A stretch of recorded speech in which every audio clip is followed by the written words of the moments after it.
All right. A very sad video for me to be doing because my food forest, I had great hopes for how much food we were going to be able to produce this year.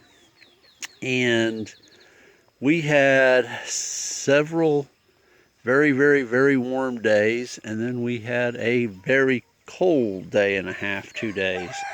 And my mulberry, which usually provides an absolute ton of food, has a handful now, literally.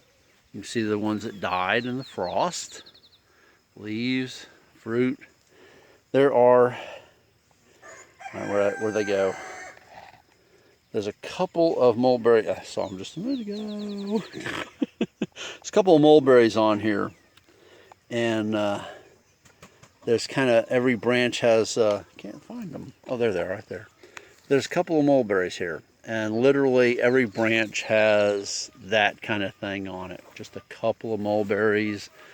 So the number of mulberries we're going to get out of this year is dramatically reduced. The one over here is kind of in the same situation. He's got a handful of berries. I've seen just a handful of them. This is my food forest. That last year had quite a number on it. Even my pecan, which was showing signs that it was going to produce some catons and might even produce a fruit, got knocked the crap out of them, as you can see.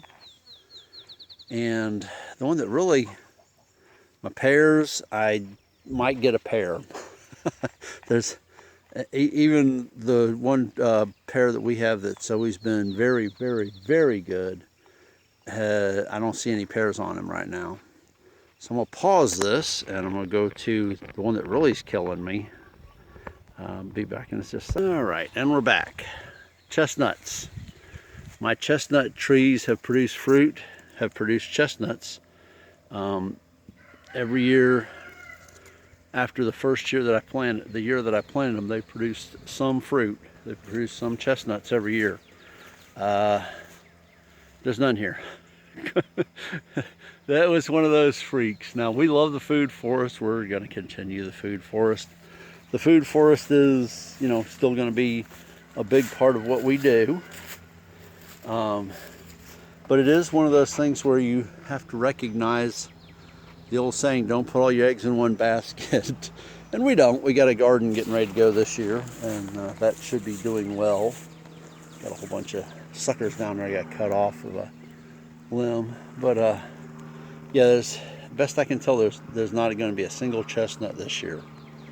And because of work, I lost most of my chestnuts that I had planted and had growing. I wasn't able to take care of them, and neither was my wife. And they all died because of the weather. But yeah, there's some new growth. There's some stuff that got killed by the frost. And my fig, I will show that in just a minute or two, because he's had the same deal. He had started to grow and started to look good, and I was getting very hopeful. And then we just got a snap frost. So let me go over there to the fig, and I'll look at some of the pears also.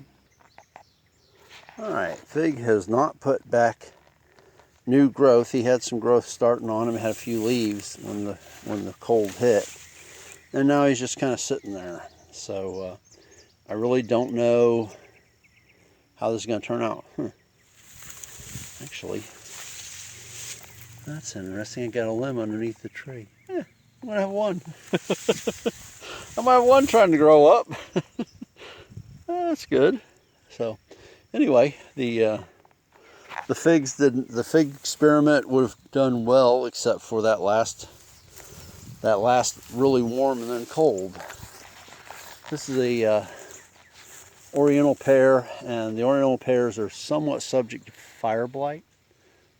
We've planted about 5 of them, and one died the next year. Some of this may be from the freeze, not the fire blight, but there's not much of what you could call pairs on here. I've looked around and I don't see more than one or two, and right now I don't even see them.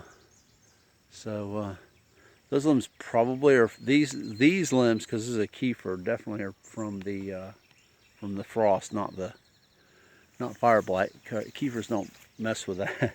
Kiefer's like, yeah, whatever, fire blight. So, but these trees here produced an absolute ton of fruit last year, and my chickens ate them for months, and we ate them for months. So anyway, just a walk around, and I'll probably go look at a couple other things. I may add some more to this, or I may just do another one.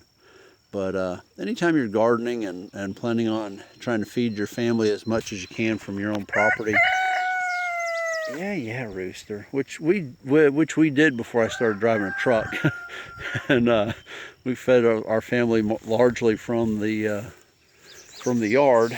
And anyway, just as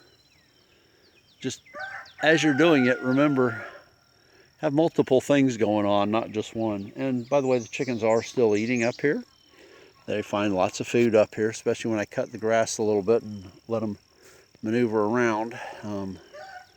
So they eat grass seeds and other things, so they're still enjoying themselves.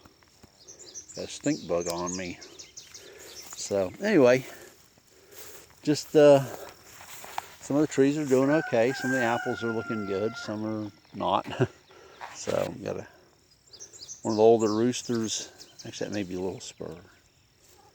It may not be. Our middle rooster has taken over. He ain't got anywhere near as big. No, that's Frisky. That's big. That's old Frisky. So he's got big spurs. But anyway, just a short video.